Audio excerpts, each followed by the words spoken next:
Bonjour et bienvenue au Orange Théorie Saint-Eustache. Mon nom est Coach Patrick et j'aimerais prendre un petit moment pour vous faire la tournée de notre studio et puis vous expliquer le déroulement d'une classe typique avant votre première séance. Alors, la classe est divisée en 3 groupes principaux. On a les tapis roulants, les rameurs et puis la musculation. Et dans toutes les séances, ou presque, on utilise ces 3 stations-là. Donc, allons voir la première station que je vais vous montrer, celle du tapis roulant. Bienvenue à la station du tapis roulant. Orange Théorie étant un entraînement basé sur la fréquence cardiaque, j'ai à mon poignet un moniteur de fréquence cardiaque. Les informations sur ma fréquence cardiaque se retrouvent à l'écran. J'ai le pourcentage de la fréquence cardiaque en gros à gauche de l'écran.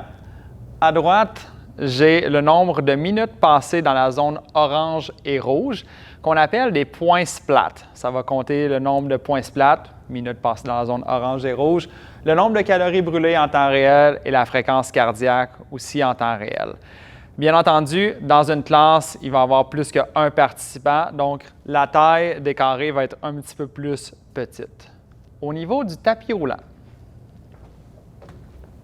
à la hauteur de la hanche, on a les contrôles de base. On a le bouton de démarrage, pause, stop. On a un arrêt d'urgence qui est une clipse qu'on peut attacher après nos vêtements. Si on recule trop loin, la clipse s'enlève et le tapis s'arrête. Mon moniteur de fréquence cardiaque communique avec le tapis. Donc, lorsque je m'approche, je vois mon nom apparaître à l'écran, j'appuie sur mon nom et puis j'ai les informations sur ma fréquence cardiaque, les points splats, les calories affichées devant moi. On a 3 rythmes d'entraînement aussi sur le tapis. On peut marcher, on peut jogger, on peut courir. L'entraînement est adaptable pour tous. Donc, il n'y a pas une personne, il n'y a pas un entraînement qui va être à 100% pareil pour chaque personne. Si on marche, l'intensité va être définie plus au niveau de l'inclinaison du tapis roulant. L'inclinaison se trouvant à gauche. On a des flèches pour la montée et la descendre. On a des raccourcis d'inclinaison. Si on appuie sur 3, mon tapis va monter à 3 % de pente. À droite, c'est la vitesse qui est plus utilisée au niveau des joggeurs et des coureurs. C'est avec la vitesse qu'on va aller chercher de l'intensité. Maintenant, les zones d'entraînement. En ce moment, mon écran est grise, c'est-à-dire que mon cœur ne travaille pas trop fort, je suis dans la zone de repos. Il y a 5 zones d'entraînement. La première, la grise. La deuxième, zone bleue, un petit peu plus d'effort, mais tout de même assez léger. Et puis la 3e zone, c'est la zone verte. La zone qui correspond à notre base pace, rythme de base, que je vais t'expliquer un petit peu plus tard. Ensuite de ça, on a la zone orange et puis la zone rouge. La zone rouge, la dernière zone, le travail est assez intense. Je ne vous coacherai pas pour aller dans la zone rouge spécifiquement, mais si on s'y trouve, on s'assure de rester en contrôle. Sur le tapis roulant, les consignes principales, lorsqu'on court, on regarde devant. On ne tient pas les rampes de chaque côté parce que ça peut faire diminuer la qualité de l'entraînement en termes de calories brûlées de jusqu'à 30 %. Lorsqu'on termine un intervalle, on ne saute pas sur le côté du tapis pour limiter les risques de blessure. Et puis, lorsque l'entraînement sur le tapis est terminé, on appuie sur stop, on attend que le tapis soit complètement à l'arrêt et ensuite, on peut descendre. En complément des tapis roulants, on a aussi un vélo et un appareil elliptique qui sont très utiles dans le cas de blessures, qui peuvent servir d'alternative dans le cas où on aurait des douleurs lors de la course à pied ou de la marche sur tapis roulant. Maintenant, on va se diriger du côté du plancher pour aller voir comment ça se déroule en musculation. En musculation, chaque participant a sa station attitrée qui comprend ses équipements propres à lui. On a des haltères courts, un bossu pour travailler l'équilibre, un TRX pour travailler la stabilité, on a un petit coussin pour plus de confort, des élastiques et puis un ab dolly. Lors de chaque bloc de musculation, qui est un regroupement d'exercices qu'on effectue durant quelques minutes, le coach va toujours démontrer les mouvements en utilisant les équipements appropriés et puis va aussi démontrer des options qui sont en quelque sorte des alternatives au mouvement principal. En musculation, on est toujours accompagné de la télévision qui va démontrer durant toute la durée du bloc les mouvements qu'on effectue en live avec le nombre de répétitions effectuées et puis le nombre de fois qu'on doit répéter l'exercice.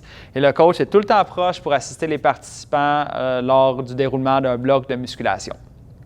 Maintenant, allons voir notre démonstration, le rameur.